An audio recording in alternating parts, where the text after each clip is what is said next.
What's up, guys? We got one here from Peas World. Let's get into it. Understand? I won't pay your rent because rent is your duty. I could spoil you, buy you gift. That's it. That's different.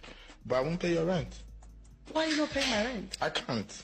Why? What am I doing? I don't understand. I'm going to wake up one morning. You're taking responsibility of your girlfriend. No, you're not my responsibility. My daughter is. Your father should be taking care of you. What if she doesn't have a father? Then her mom should do that. And then her mom passed away. Uncle, Then they're useless, they're drunkards. get a job. Well, I like it. Rent's her duty. But let me guess, modern equality doesn't include splitting the bills. If daddy isn't going to take care of her, then her mom's got to take care of her. Mom's passed away, uncle's got to take care of her. But if the uncles are drunks, go get a job. I like it. Imagine building an entire personality on handouts. There's a lot of people out there that do that. Look, if I'm paying your rent, I better be legally entitled to evict you when you start acting up. Fair is fair, right? And it's funny how independence ends when the bills start piling up. I don't care what anyone says. I don't want my man liking other women's pictures. I just don't. And I don't think that makes me insecure or childish or anything of the sort. I just feel like that's a boundary that I've set and it's something that should be respected. Like, I hate when men come on here and like, oh, she's so insecure for that. Oh, like, that's so childish. Grow up. No, I won't, because it's not. It's not just social media, because men like to get on here all the time and play fucking stupid and act like it's just social media. Why does it matter? Because it does. Because it's not just social media. Like, you have a direct line of communication with this person. You're liking all their pictures. You're probably liking their fucking stories, and I just don't know. Like, everybody knows what goes on Instagram. Everyone knows people slide in your DMs, slide in your story, like slide in this. Why would I want other people to see who you're potentially sliding on? Like, you can look all you fucking want. I can't control your goddamn eyes, but like, why do you have to make it public so everybody else can see what you're literally liking with your eyes? Like, just look at it. You don't have to double tap. It's so simple. It's so simple to just look and keep scrolling. You don't need to notify the girl that you're looking at that you saw her picture. You don't need to notify the entire fucking world. Like, oh yeah, hey, this guy has a girlfriend, but I always see him under so-and-so's pictures. Embarrassing. Fucking embarrassing. Disrespectful. Okay? It's so simple, and I feel like men just want to play stupid as fuck all the time. Okay. I can agree with what she says there. She has those boundaries in place where her man shouldn't be looking at other pictures or liking on them, and her points are valid. But the same should be done in return if her man doesn't want her doing that to other men, or maybe posting thirst trap on Instagram. And here, I got a little bit of a treat here for you because I had to go take a look. Is this you? Oh my God, it certainly is. Not bad, but now we're talking about posting thirst trap half-naked pictures. Why? So guys can oogle over her, like her pictures, give her validations, and slide into her DMs. Do you see the fucking double standards here? Gotti, I don't have any more to say about this. Let's just move on to the next. I'm on E and we late. She want me to stop at Chick-fil-A so she can use the bathroom. I say, well, we can go, cause we late and I gotta get some gas. You can go, well, I'm going to a new gas station. You can go use their restroom. She throws a fit because I won't make a extra stop so she can go use whatever bathroom she wants to use. Forget that you making me late. Forget that I gotta get gas and I can say we can do one stop. No, she made that a big issue. And guess what the women did? That's your lady. You supposed to stop and do, you supposed to take her to a nice, pretty bathroom. Also, so these women narcissistic. If you think that somebody is the stronger person, since you look at me as a man, because these women are not looking at me as a woman, because the way I carry myself, the way I speak, my assertiveness, these women look at me as a man. So they treat me like one. Right.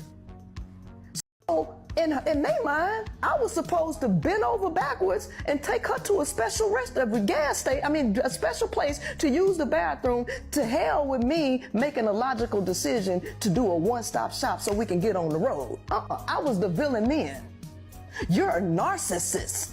You're a narcissist. Why didn't you take your girlfriend to go use that bathroom? wow. I said, so this is what they dealing with? Yes. This? Yes. I said, I'm not getting no relationship to be no doggone slave and to cater to no egos, because women, we supposed to be working together. We supposed to be carrying an equal load. First and foremost, I didn't know Chick-fil-A had some 5-star bathroom over a gas station, but okay. So she didn't detour for the gas station throne that her lover woman wanted. Makes her the monster. So heaven forbid her royal highness uses the mere mortal's bathroom at a gas station. You know, and ladies are calling her a narcissist, and now she's starting to feel like what it like to be a man. I mean, it's hilarious, actually. It's like, you want equality? Then grab a map, find a restroom, and stop acting like life's a rom-com where gas stops are scripted. I mean, relationships are teamwork and not queen's orders, and that goes to that lady's partner or woman or whatever. Anyways, next. Y'all, tell me why I was talking to this guy on this dating app and he was so nice. He was very straightforward about what he wanted. He was like, I want a relationship. I'm not here to play games, blah, blah, blah. And I was like, okay, King, go off. Set your boundaries. I love it. And he was like, we're going to go on a date on Sunday. I've got it planned out. I was like, oh, okay, yeah, that sounds great. Like, and he was like, what kind of food do you like? And he like curated this date for me. And I was like, this is so nice. Like, this is going to be great. And so it's like a Tuesday. The date's on Sunday. And I get off work. And I'm like disheveled, you know, no makeup, hair a mess. I'm elbow deep in a box of Cheerios, watching TV. And we were just texting and he was like, so I had mentioned, I was like, we should probably FaceTime before the date just to make sure you're not like a murderer or something. And he was like, oh yeah, let's FaceTime right now. And I was like, well, not like right now. I was like, you know, later. And he was like, no, I don't want some like curated version of you. I want to see you candid. And I was like, oh, I'm shy. Sorry. And he was like, this isn't going to work out. I was like, are you for real right now? And he was like, yeah, I don't want this like curated. I want to see you candid. Like, if you don't want to do that, then I don't think this is going to work out. And I was like, do y'all think that that's normal? I definitely didn't FaceTime him then because I was like kind of weirded out. I was like, that's a little weird. I don't know. I feel like that's kind of controlling of like FaceTime me right now or we're not going out. I don't know. Maybe this man has been burned in the past on dating apps. And so he's like, this girl's a bot.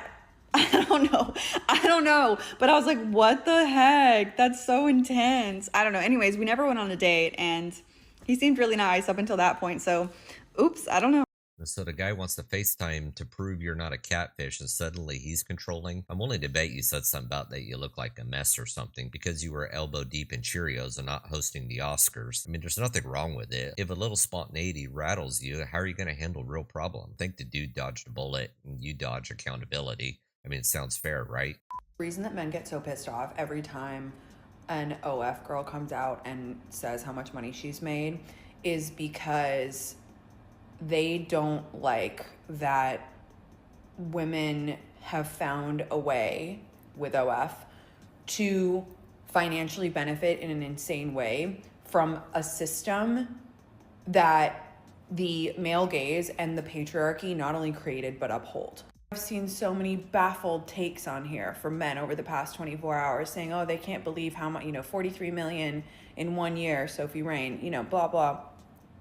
And I'm not saying that there isn't some like murky morality with the entire industry, because there is. But ultimately, it annoys them so much that is how much men like to look. They like to look $43 million worth.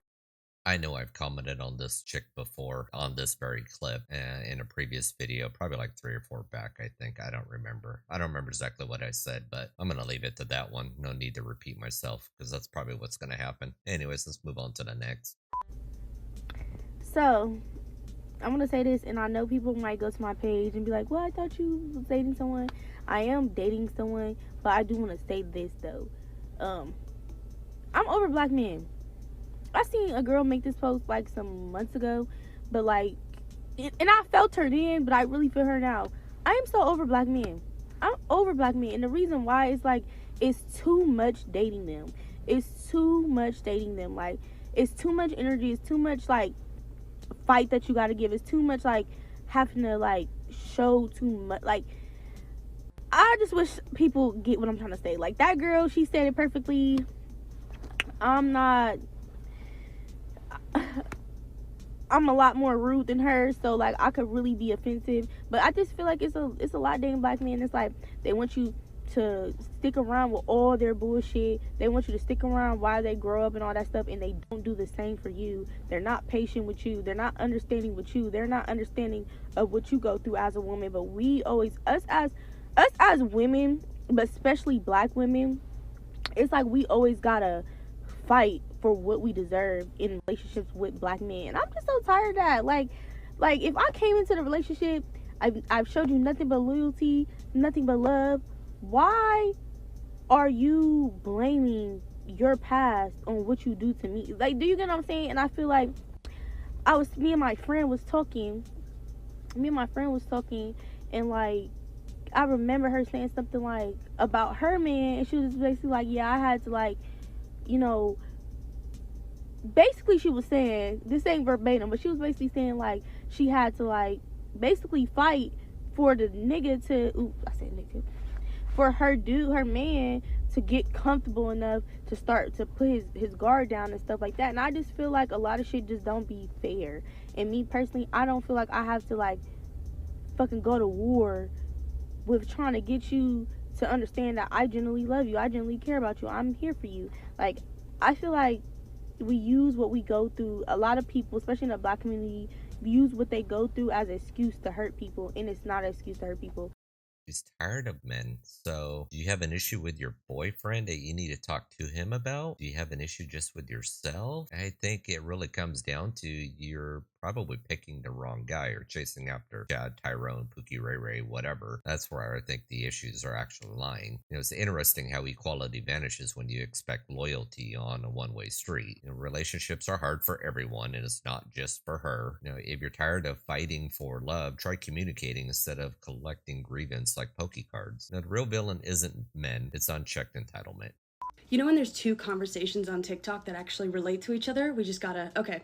First one is how come when I'm dating a guy, you know, for a really long time, he, you know, we break up and he marries the next girl. And then the second conversation is, why do a lot of men leave their wives when they get sick? And the answer is, that's how parasites work, okay? Some men are parasites, right? Okay, so they filled up on all your nutrients, right? They sucked everything they could out of you, but now the environment, the house is getting a little bit like, when are we gonna get married?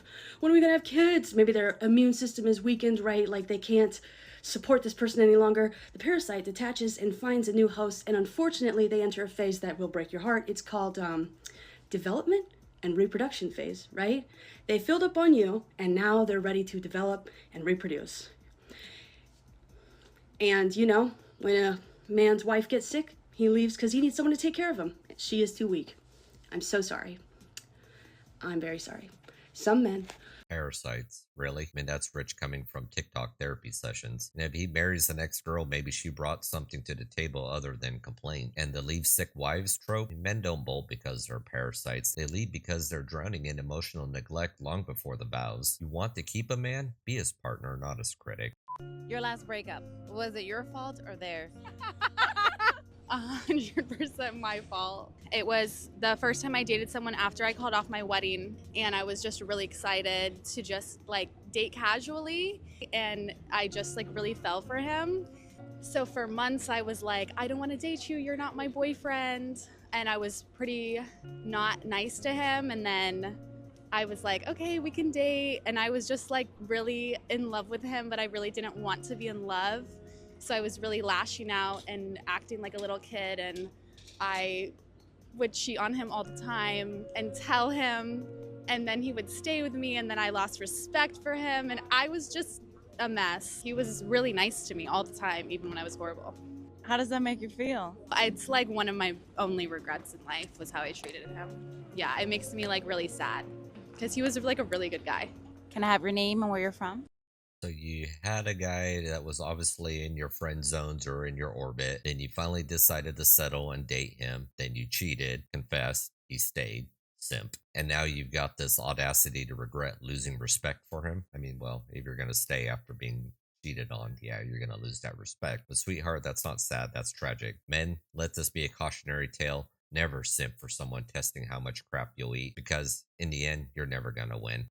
I mean, what we've seen is just modern relationships are a train wreck. And between Instagram therapists, gas station queens, and OnlyFans moralists, it's no wonder men are checking out or buying one-way tickets overseas. Social media poisoned trust, feminism skewed equality, and society cheered as the family unit crumbled under corporate greed. I mean, the fix, men, reclaim your value. It's work on yourself, work on your mind, your body, your health, and your money. Set boundaries, always set boundaries, and stop simping. For the ladies, drop the entitlement. A little accountability can go a long ways, and relationships thrive on respect, not checklists or ultimatums.